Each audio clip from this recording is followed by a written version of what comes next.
Good morning বন্ধুরা, আমি মৌমিতা লাইফের খুঁটিনাটিতে আরও একটা নতুন দিনে তোমাদের অনেক অনেক স্বাগত। এখন ঘড়িতে বাজে হচ্ছে 10:40, আর এই যে সব ব্রেকফাস্টে বসেছে। আমারটা কমপ্লিট হয়ে গেছে, তাই ভাবলাম চলো তোমাদের সাথে সকালের শুরুটা করে ফেলি।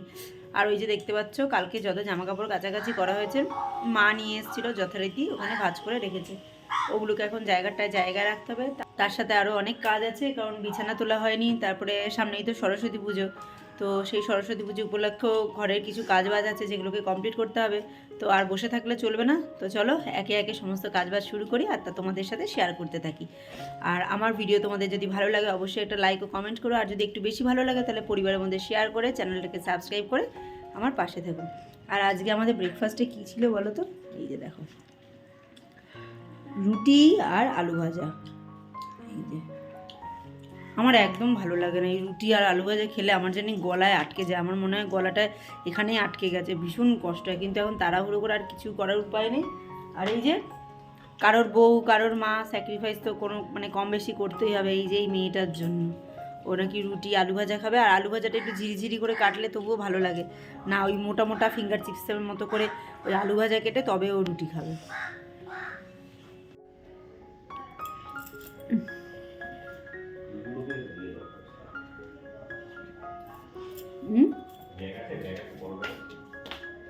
ওপরেই একটা মা রেখেছিল না, মা ওপরে তো একটা ইয়ে মতো রেখেছিল, সে কতবার দিলাম যে দেখো।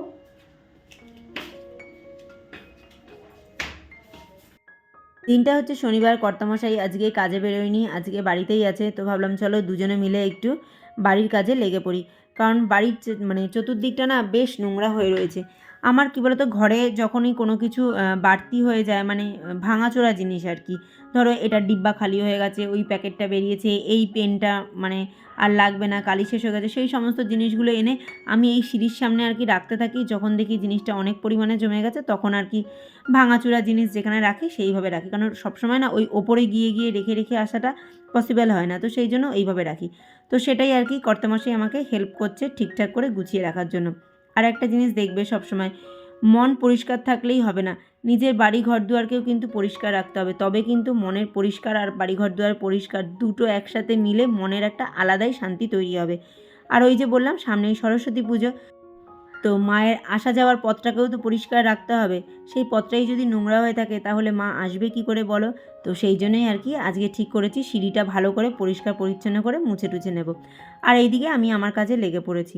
এখানে দেখো এই পর্দাগুলোকে ওয়াশিং মেশিনে দেবো। আমি না এই যে পর্দার যে রিংগুলো থাকে, আমি কিন্তু কোনো সময় এগুলোকে খোলা পড়া করে ওয়াশিং মেশিনে দিই না, এইগুলো সমেতই দিই। এগুলো প্লাস্টিকের, এগুলো সমেতই আমি কিন্তু ওয়াশিং মেশিনের মধ্যে এইভাবে বেঁধে দিই। এইভাবে বেঁধে দিলে ওই রিংগুলো একটুও কিন্তু ভাঙে না। অনেক বছর ধরেই কিন্তু আমি এইভাবেই পর্দা কাচছি, আর এখনও পর্যন্ত আমার কিন্তু একটাও এই পর্দার রিং ভাঙেনি। যদি একদম খোলা অবস্থায় দাও তাহলে কিন্তু ভেঙে যাওয়ার চান্স থাকে, আর যদি রিংগুলোকে এরকম একটু বেঁধে দাও তাহলে খুব একটা ভাঙার চান্স থাকে না। আমার তো এখনও কোনো দিনও একটাও রিং ভাঙেনি। তো এইভাবে তোমরা ইউজ করে দেখতে পারো, যারা জানো না তো তারা কিন্তু এইভাবে পর্দা ওয়াশিং মেশিনে দিয়ে কাচতে পারো। আর ডেইলি এই রিংগুলো খোলা পড়া ওটা কিন্তু একটা ঝামেলার বিষয়, তো সেই জন্য এইভাবে তোমরা পর্দা ইউজ করতে পারো।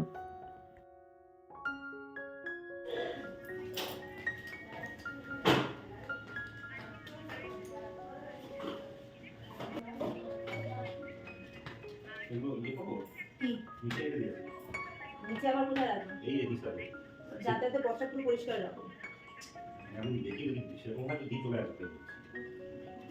ওই কটা জিনিস আর দিয়ে কি করবো? থেকে উপরে সাইড করে রেখে দাও। কি দরকার আছে জঞ্জাল দেখে, যত জঞ্জাল লাগবে একটু পরে নষ্ট হয়ে যাবে, কাঠগুলো নষ্ট হয়। এর আগে আমি দেখলাম নষ্ট হয়েছে, কাঠগুলো নরম হয়। মেয়েরা আবার লাগে তো তলোয়ার তৈরি করতে। ওই যে গ্যাস ওভেনের একটা পার্ট রাখলেই হবে, তাকাও এই যে এরকম যে পার্ট হচ্ছে না, ওই পার্টটা রাখলেই হবে। তো এই রিসেন্টলি যে মেয়ে স্টাডি টেবিলটা, তারপরে যে গ্যাস ওভেনটা এসছে, তারই কার্ডবোর্ডটা কী করবে সেটাই আর কি কর্তামশাই আমাকে জিজ্ঞাসা করছে। এর মধ্যে আবার মেয়ের স্কুলে একটা অ্যানুয়াল প্রোগ্রাম আছে, তো সেখানে আবার একটা নাচেরই প্রপ হিসাবে তলোয়ার বানাতে হবে। তো সেই জন্যই বলছি যে এখনই কার্ডবোর্ডগুলো ফেলো না, ওখান থেকে কোন পার্টটা নিয়ে ওই তলোয়ারটা বানাতে হবে তারপরেই আর কি কার্ডবোর্ডগুলো ফেলো।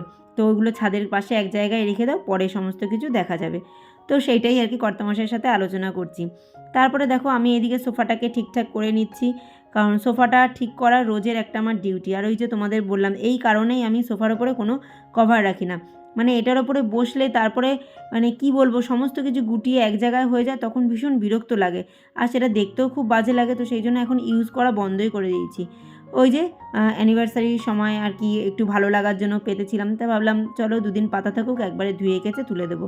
তারপরে চলে গেলাম টিভির সামনে, টিভি ক্যাবিনেটটাকে একটু ডাস্টিং করতে, কারণ ওটার ওপরেও রোজ আর কি এই ঘড়ি কিংবা এই হয়তো একটা কাগজের টুকরো কোনো না কোনো হাতের জিনিস এরা সেখানে রেখেই দেবে। তো সেটাকেই আর কি একটু জায়গা মতো রাখতে হয়, তা না হলে জায়গাটা একটা অপরিষ্কার অপরিচ্ছন্ন দেখতে লাগে। তো এখন একটু খুলে দিব, জানো দাও দাও, ঠান্ডা লাগবে অনেক করে।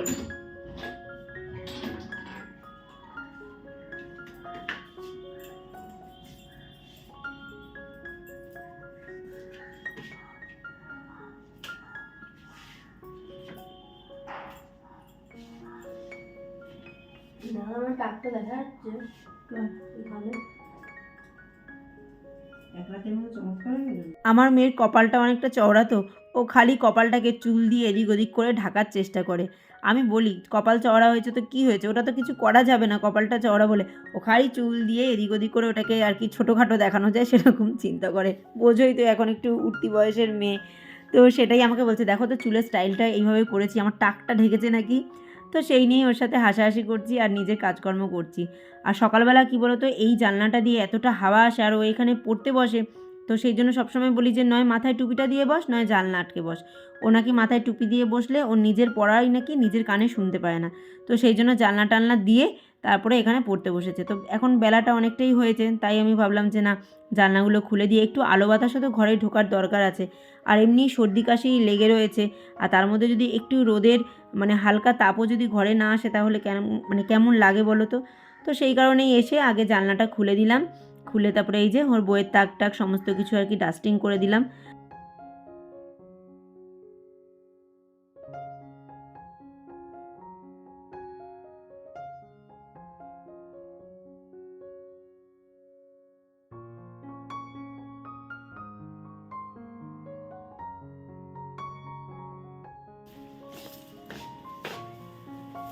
পুরোটা দিয়েছো সিঁড়ি পুরোটা? আমি মুছে মুছে দেবো, তুমি রেখে দাও, মুছে দেবো। কেসটা কি ওপরে রেখে এসছো? কিন্তু কেসটা কিন্তু ধুতে হবে কিন্তু।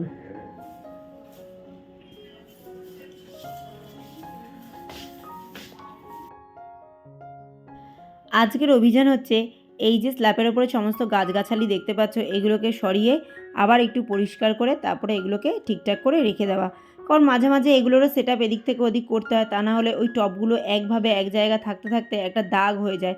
তুমি যার ওপরেই রাখো যতভাবেই রাখো না কেন ঠিক একভাবে সার্কেল মতো হয়ে সেই জায়গাটা একটা মানে এমন একটা চড়া দাগ হয়ে যায় যেটা তোলা যায় না।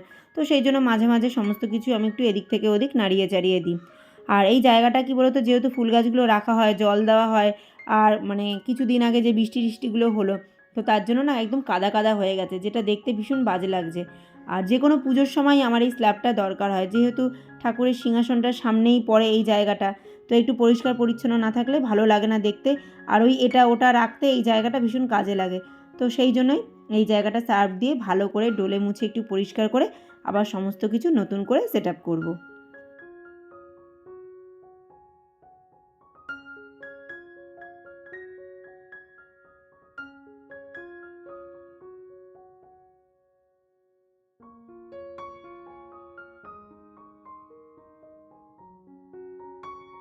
আমি এদিকে আমার কাজ করছি আর ওইদিকে ওরা কি করছে বলো তো, বাবা আর মেয়েতে মিলে ওই আগের দিনে আমার অ্যানিভার্সারি যে স্পার্কেলটা জ্বালানো হয়নি সেটার থেকে বারুদগুলো বের করে সেগুলোকে কায়দা করে ওরা ওদের মতো করে সেটাকে জ্বালানোর চেষ্টা করছে।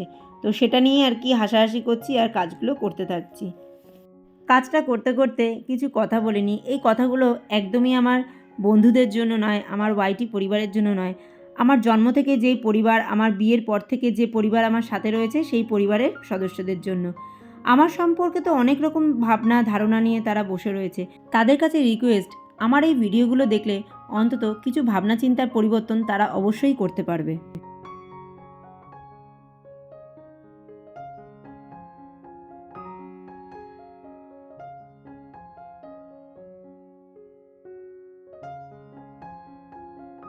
এখানে এখনও কিছু গাছ আছে যেগুলো এখানে থাকে না, অন্য জানলায় থাকে, সেগুলোকে পরে সরিয়ে নিয়ে যাব। আর এই যে নিচে যে বুদ্ধটা রাখা ছিল সেটা নিচ থেকে তুলে ওই দিকে সাজিয়ে রেখেছি। আমার তো ভীষণ ভালো লাগছে বুদ্ধগুলোকে ওখানেও এইভাবে রেখে। আর হ্যাঁ, তোমাদেরকে এখানে বলে রাখি, বুদ্ধ সবসময় বাড়িতে দরজার দিকে মুখ করে রাখাটা কিন্তু খুব খুব ভালো, যে তুমি তোমার প্রবেশ পথের মানে প্রবেশ করলেই সামনাসামনি তুমি বুদ্ধটা দেখতে পারবে। এইরকম অবস্থায় যদি বুদ্ধ রাখা হয় সেটা কিন্তু বাস্তুশাস্ত্র মতে খুব খুব ভালো। তো ওইদিকের কাজগুলো মিটিয়ে চলে এলাম রান্নাঘরে রান্নাবান্না কমপ্লিট করতে। আর সকালবেলা যে রুটি করেছি তো তারই আটা টাটা সমস্ত ছড়িয়ে ছিটিয়ে রয়েছে, রান্নাঘরটা সেইভাবে পরিষ্কার করতেই পারিনি। তো কোনো রকমে ভাতটা বসিয়ে দিয়েছিলাম, ভাতটা বসিয়ে কাজগুলো করছিলাম। তো দেখো ভাত হয়ে গেছে, উপর দিয়ে দিয়েছি। আর একদিকে ডাল সিদ্ধ বসিয়ে দিয়েছিলাম, ডালটা সিদ্ধ হয়ে গেছে। আর এখানে মিক্সড সবজি ভাজা করেছি। ইদানিং এই সবজিটা একটু বেশি খাওয়া হচ্ছে আমার ঘরে, বিট গাজর শিম যাবতীয় সবজি দিয়ে একটু ভাজা করে নিচ্ছি। বিনসও থাকছে, আলু থাকছে, কুমড়ো যখন থাকছে কুমড়ো থাকছে, সমস্ত কিছু দিয়ে একটু কালো জিরে ফোড়ন দিয়ে খাচ্ছি। কারণ এই তো শীতের কিছুদিন, তারপরে তো এই জিনিসগুলো মানে পাওয়া যাবে ঠিকই, কিন্তু শীতের সময়ের যে স্বাদটা, যে প্রোটিন ভিটামিনের ব্যাপারটা, আমার মনে হয় না সেটা অন্য সময় মানে পাওয়া যায়, ভালো লাগে সেটা খেতে। তো সেই জন্য এই সময় আর কি সেটাকে ছাড়তে নারাজ, তো সেই জন্য করে নিচ্ছি। আর এই সবজিটা আমার বাড়িতে সবাই ভালোও খায়, এটা রুটি দিয়েও খাওয়া যায়, ভাত দিয়েও খাওয়া যায়। আর একটু ঝালঝাল করে করলে তো শুধু ভাতের সাথে দারুণ লাগে। তো সেটাই করে নিচ্ছি। আর এখানে দেখো খানিকটা গোবিন্দভোগ চাল আলাদা করে রাখা ছিল, ওই চালটা দিয়ে ঠাকুরের পায়েস টায়েসগুলো করতাম আর কি। তো মেয়ের জন্য এই বয়মটার মধ্যে গোবিন্দভোগ চাল রেখে দিই, তো সকালে এই চালটারই ভাত খেয়ে যায়। তো সেটা ফুরিয়ে এসছে বলে ওখানে আর কি চালটা ঢেলে রাখলাম, আবার খানিকটা এনে রেখে দিতে হবে।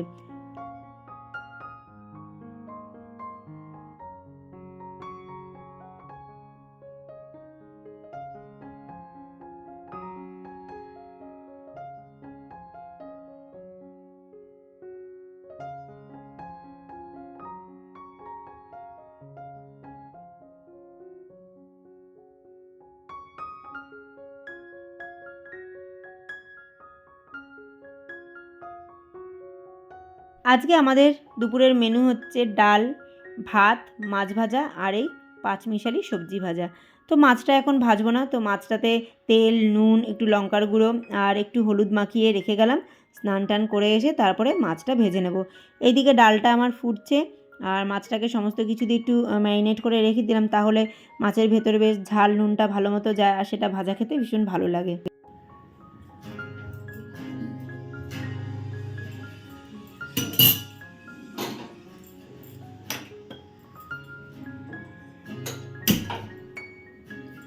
তো বন্ধুরা স্নান টান করে চলে এসেছি, এখন দুপুরের লাঞ্চটা সারবো। আর ওইদিকে ওই যে মাছটাকে সমস্ত কিছু দিয়ে একটু ম্যারিনেট করে রেখে গেছিলাম, তাহলে বেশ ভালো সব জিনিসগুলো মাছের ভেতরে যাবে। তো চলো মাছটা গরম গরম ভাজবো, তার সাথে সজনে ডাঁটা দিয়ে ডাল, দারুণ লাগবে। কালকেই কর্তামশাই মাছ ভাজা খেতে চেয়েছিল, কিন্তু যতক্ষণ আমাকে বলেছেন আমি আমার হিসাবের মাছ রান্নার জন্য রেখে আর বাদবাকি মাছ ডিপ ফ্রিজে তুলে দিয়েছি, আবার বের করব সেটাকে করব। তো সেই জন্য আছে আজকে আর হবে না, কালকেরটা কালকে দেবো। তা আজকে এই যে সমস্ত কাজকর্ম করলাম, তো করতে করতে তো অনেকটাই বেলা হয়ে গেছে। তো সেই জন্য ভাবলাম চলো ডাল আর এই ভাজাভাজি দিয়েই চালিয়ে দিই। আর গরম গরম ডাল আর তার সাথে মাছ ভাজার তো দারুণ একটা কম্বিনেশন। তো তোমরা কারা গরম ডালের সাথে মাছ ভাজা পছন্দ করো অবশ্যই একবার কমেন্ট করে জানিও, দেখবো তো আমাদের মতো পছন্দ কার কার আছে। তো চলো এখন একটু বেরোবো, এখন বাজে হচ্ছে 4:17, মেয়ে রইলো, আমি আর কর্তামশাই বেরোবো। এই বেরোনোটা কালকে বলেছিলাম যে চলো যাই, গিয়ে যেই কাজের জন্য যাচ্ছি সেটা মিটিয়ে আসি। বললো না আমাকে যেতে হবে না, সেই আমাকেই যেতে হচ্ছে, এই আজকে আবার এই এখন যেতে হচ্ছে। এখনে যে যাচ্ছি না, এটা 11th আওয়ারে যাচ্ছি। তাহলে কালকে যখন আমি বলেছিলাম সন্ধ্যের সময় যেতে, তখন গেলেই হয়ে যেত, তখন গেল না, আর এখন এই যে যাচ্ছে। তো কী আর করা যাবে, এইরকমই মানুষ, মানে আমি যেদিন বলবো সেই দিন সেটা না, ঠিক তার পরের দিন গিয়ে সেই কাজটাই আবার করবে। এটা মনে হচ্ছে ওর নিয়ম, যে যখন যেটা বলবো তার ঠিক পরে সেটাকে পাল্টে গিয়ে, মানে আমি যদি উত্তরে যাব বলি ও ঠিক তখনই বলবে দক্ষিণে চলো, কিন্তু সেই উত্তরেই কাজটা আছে, পরের দিন আবার সেই উত্তরে যাবে। তো চলো যাই, গিয়ে আসি। তাকাচ্ছ কি আমার পরবর্তী জেনারেশন জানবে যে তুমি এই টাইপেরই ছিলে।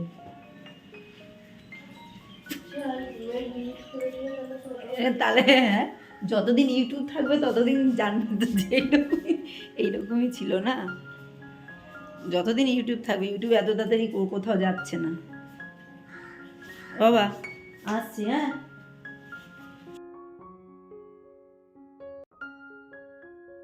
তো বিকেল 4:30 মতো বাজে, তোমাদের বললাম, তাও এখনও দোকানপত্র সমস্ত কিছুই বন্ধ রয়েছে।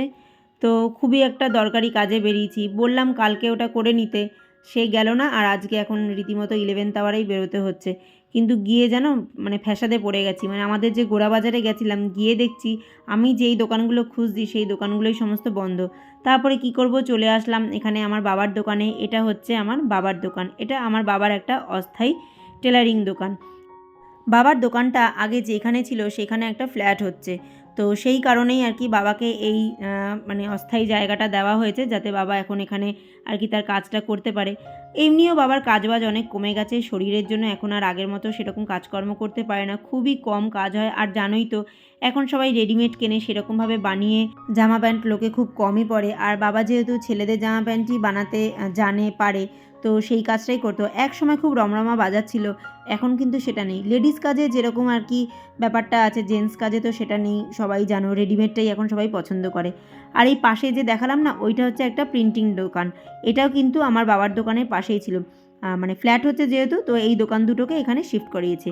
এই জায়গাটা আগে একটা বস্তি টাইপের, কলোনি টাইপের ছিল, তো সেখানেই আর কি এখন সমস্ত ফ্ল্যাট উঠছে। তো এই যে দেখতে পাচ্ছ, এই যে বড় ফ্ল্যাটটা, এটাই হচ্ছে মানে আমার বাবার দোকান এখানেই ছিল, এর ওপরেই আর কি ফ্ল্যাটটা হচ্ছে। এই দিক থেকে যে 3 নম্বর যে শাটারটা দেখতে পাচ্ছ, ওই জায়গাতেই আর কি আমার বাবার দোকানটা আগে ছিল, তার ওপরেই দেখো এত বড় ফ্ল্যাটটা হয়েছে। অবশ্যই আমার বাবাকে একটা দোকান দেবে বলে তারা কথা দিয়েছে, এখন জানি না কোন দিকে দেবে, কি দেবে না দেবে। আর ওই যে সামনে দিয়ে যে রাস্তা যাচ্ছে, ওটা একদম মেন রোড, তার থেকে ঢুকেই একদমই রাস্তার ওপরেই বাবার দোকানটা ছিল। ফ্ল্যাটটা রীতিমতো তৈরি হয়ে গেছে, লোকজনও এসে গেছে, দোকানগুলোও দেখতে পাচ্ছি শাটার দেওয়া, কিন্তু এখনও এই দোকানদারগুলোকে একটাও দোকান হ্যান্ডওভার করেনি, জানি না কবে করবে। তো ওই আগের দোকানটা থেকে ওই যে দেখতে পাচ্ছ দূরে কর্তামশাই দাঁড়িয়ে আছে, ওইখানেই বাবাকে একটা অস্থায়ী ঘর দিয়েছে, যেখানে বাবা এখন কাজকর্ম করে। অলরেডি ফ্ল্যাটে অনেক লোকজন চলে এসছে, কিন্তু এই দোকানদারগুলোকে দোকান যে কবে দেবে কে জানে। করোনার আগের সময় চুক্তি হয়েছে, প্রায় 4 থেকে 5 বছর হয়ে গেছে অলরেডি। আর এত সুন্দর দৃশ্যটা নিজে দেখলাম, ভাবলাম তোমাদের সাথেও একটু শেয়ার করে দিই।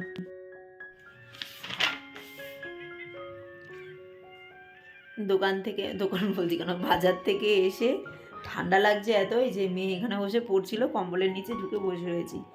তো প্রায় দিনই তো বিকেলবেলা চাটা কর্তামশাই করে, তো আজকে আমাকে দেখো প্লেটে করে এরকমভাবে সাজিয়ে দিয়ে গেছে।